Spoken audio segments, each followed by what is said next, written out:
Let's ask a question, sir. Go ahead. Sir, can you state... Don't talk to... I'm the president of the United States. Don't ever talk to the president that way. Have you ever seen a leader shut down a reporter so fast that the whole room goes silent? That's enough. Put down the mic. Well, Donald Trump has done it again. Between you people, don't talk to me that way. You're just a lightweight. Don't talk to me that way. In this video, we'll look at how Trump handles tough and sometimes pushy reporters, especially those from CNN. Why nobody watches CNN anymore because they have no credibility. From ignoring their questions to calling out their tactics, he never backs down. Let's see how Trump shuts down rude reporters with no hesitation. Number 7. It was another charged evening in the world of political journalism. As Trump settled into his seat, adjusting the microphone with his usual confidence, Leslie took her moment and asked Trump, "Do you think that your tweets and name-calling are turning people off?" Do you think that your tweets and your name-calling are turning people off? Trump leaned in, a smirk playing on his lips. "No, I think I wouldn't be here if I didn't have social media. The media is fake, and frankly, if I didn't have social media, I'd have no way of getting out my voice." No, I think I wouldn't be here if I didn't have social media. Well, but the media is fake. And frankly, if I didn't have social media, I'd have no way of getting out my voice. Leslie pressed on, accusing Trump of calling social media fake so he can discredit everything the media says about him. A chuckle escaped Trump as he shook his head. "I don't have to discredit you. You've done that all on your own." Leslie squared her shoulders, determined to regain control of the exchange. Trump leaned forward. "Excuse me, Leslie, you started this. You set the tone. So don't act surprised when I call it out. It's unfair, it's obvious, and the American people see right through it." With that, he stood up, adjusted his suit, and strode out of the room. The camera panned to Leslie, who remained seated, speechless, the intensity of the moment lingering in the air. Number 6. The grand press conference room buzzed with anticipation. Reporters filled every seat, cameras clicked incessantly, and the air hummed with tension. Then the doors opened, and President Donald Trump strode onto the stage, exuding confidence. The host from a major news network stood up, gripping their notepad tightly. Her voice was steady but laced with a hint of urgency. She asked Mr. President, "Many people believe your presence here today is inappropriate given past statements you've made.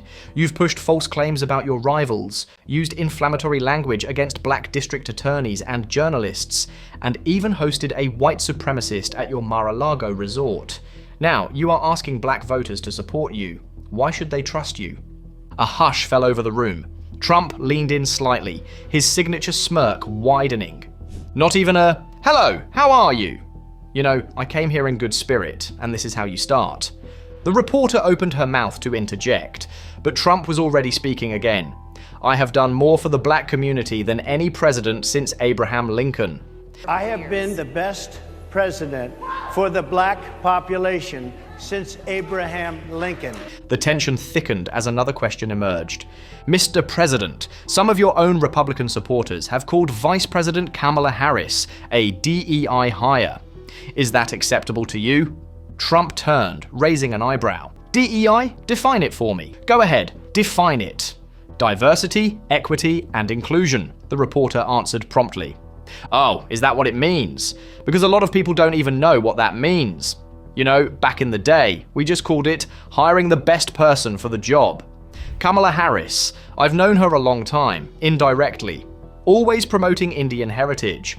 Now suddenly she's black. I mean, which is it?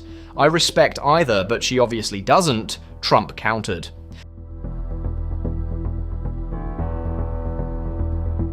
The host, momentarily silenced, hesitated. Trump, seated, leaned forward with an air of victory. Number 5. Now onto another epic showdown between President Trump and the so-called journalists who think they can twist the truth. Watch as he dismantles their arguments with pure logic and facts. The camera panned to a determined-looking reporter, their voice laced with skepticism. "Mr. President, you're a leader who has long said that you support the police. But aren't you sending the message that assaulting officers is okay with these pardons?" Trump leaned forward, completely unfazed, his expression firm. No, the opposite, in fact.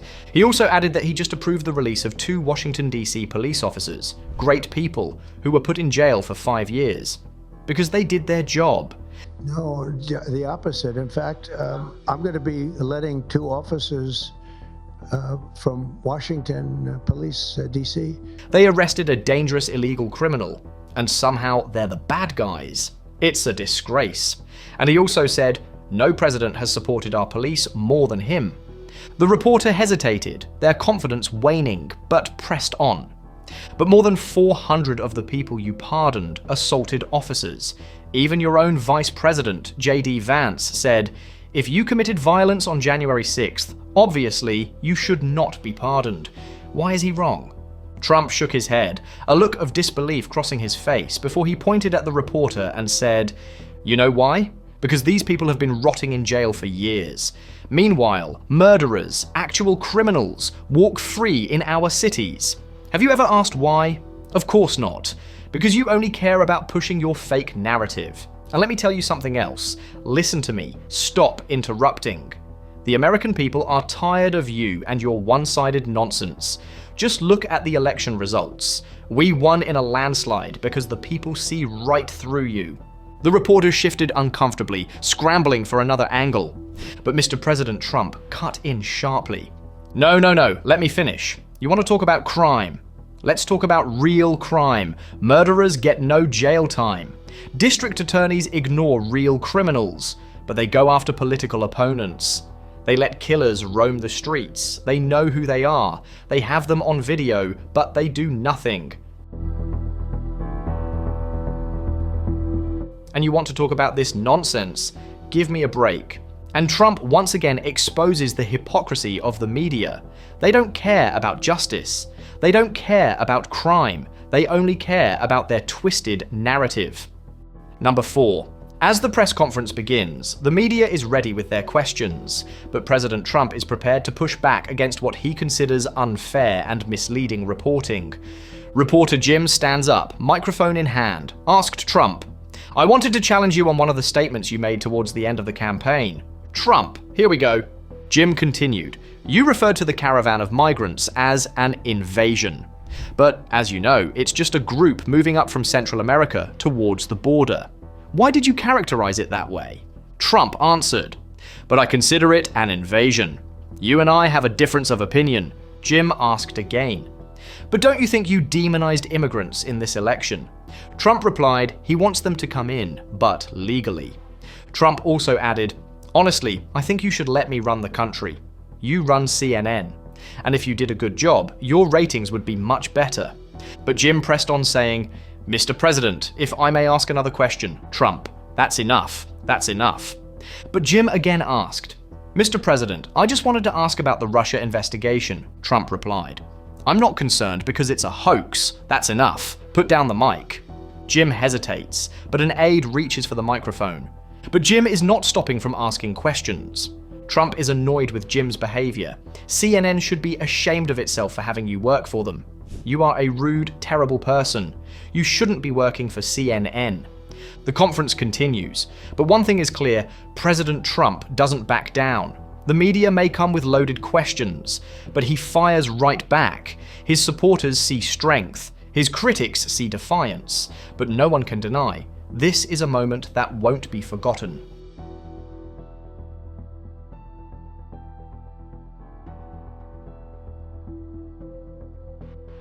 Number 3. In the high-stakes world of politics, verbal duels between leaders and reporters were nothing new. But when it came to handling the press with unwavering confidence and sharp comebacks, Donald Trump was in a league of his own. A reporter from CBS News, Weijia Jiang, leaned forward, her voice edged with challenge. Many Americans are saying the exact same thing about you. That you should have warned them the virus was spreading like wildfire through the month of February instead of holding rallies with thousands of people. Why did you wait so long? Trump's gaze locked onto her. He remained calm, but there was a sharpness in his tone. Who are you with? She replied, I'm Weijia Jiang with CBS News. Trump continued. So if you look at what I did in terms of cutting off or banning China from coming in. Jiang interrupted, pressing further. Chinese nationals, but not Americans who were also coming from China. Trump raised a hand, a gesture of control. Nice and easy, just relax. We cut it off. People were amazed. Everyone was amazed that I did it. We were very early. Oh, I'm the president. She refused to back down. You didn't warn people, and you know what happened. The virus spiked so quickly. By the time you issued the ban, the virus was already here. Trump leaned in slightly, his voice steady. Okay, let's talk about facts. Do you know how many cases of the virus were in the United States when I issued the ban? The reporter hesitated. There was... Trump cut in. No. How many cases? How many cases were here when I issued the ban? Did you know? Jiang attempted to counter, but failed. Jiang pressed forward, frustration creeping into her voice. So you acknowledge that you didn't think it would spread? Trump's voice sharpened. Keep your voice down, please. Keep your voice down. Trump remained assertive. I did a ban where I closed up the entire country. Jiang hesitated. That's a fair point. But Trump cut her off with a confident smile. I closed up the country, and you should say, thank you very much for good judgment. The room fell silent. The reporter left without a rebuttal. Cameras flashed, capturing yet another moment where Trump had flipped the script on the media. Number 2. The press buzzed with anticipation, the air thick with tension as reporters jostled for position. Cameras clicked incessantly, their flashes illuminating the podium where President Trump stood, adjusting his microphone. He scanned the room, his gaze locking onto a particular reporter. Okay, question. Yeah, go ahead, he said, his voice carrying an air of authority. The reporter hesitated, caught off guard. Mr. President, you said that it's incorrect to say you're limiting the scope of the FBI investigation. Trump smirked, cutting her off. She's shocked that I picked her. He chuckled, his eyes twinkling with amusement. The reporter tried to regain her footing. I'm not, sir. But Trump leaned in, his expression playful, yet sharp. No, I know you're not thinking. You never do. He paused, then gestured for her to continue. She took a deep breath, visibly frustrated, yet determined. Mr. President, again about your tweet. Trump raised a hand, waving off the question. Look, I don't mind answering the question, but you know what I'd really like to do? Talk about trade. That's the real headline here. Trade, not whatever it is you're rambling about. He shook his head, raising his voice slightly. Listen, we'll get to that. We'll do that a little later, okay? But first, let's talk about trade. The reporter tried once more. But sir, this is an important issue. Trump nodded confidently, leaning into the mic. I think so. But you know what? If it doesn't, we have lots of other issues. Number 1. Donald Trump once again found himself in a tense exchange with a CNN reporter, this time Caitlyn Collins. As the press conference unfolded, Trump dismissed Collins' question, making it clear that he was not interested in engaging with her. His remark about CNN's declining viewership underscored his ongoing criticism of the network's credibility. As the press took turns asking questions, Trump deliberately skipped over Collins, choosing instead to address others in the room. The moment did not go unnoticed, as online commentators quickly reacted, with some suggesting that Collins had disregarded Oval Office etiquette. Supporters of the former president praised his firm stance against what they perceived as biased reporting, commending his refusal to be interrupted or steered off course. But Trump did not stop there. When the reporter attempted to press him on economic policies, he cut them off, asserting control over the conversation. His pointed remark, "We haven't asked you to speak yet," was a clear indication that he was unwilling to entertain what he viewed as disruptive questioning. Later in the exchange, Trump took another jab at Collins while discussing political figures like Mitch McConnell and RFK Jr. The conversation shifted, but his disapproval of certain journalists remained evident. This interaction was just one in a series of clashes between Trump and Collins, who have a history of tense encounters. A previous exchange between them had also drawn attention when Collins questioned him about classified documents. At that time, Trump dismissed her with a sharp retort, calling her a nasty person. The tensions between Trump and certain members of the press extended beyond just him.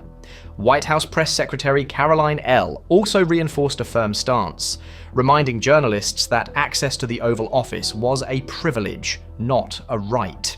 She emphasized that the administration had discretion over which reporters were permitted in specific settings, particularly in high-profile briefings. As the debate over press freedom and access continued, supporters and critics remained divided. Some saw Trump's approach as necessary pushback against perceived media bias, while others argued it set a troubling precedent for press relations in the White House. Regardless, Trump's ability to shut down reporters who challenged him remained a defining characteristic of his interactions with the media. Thanks for watching. See you next time.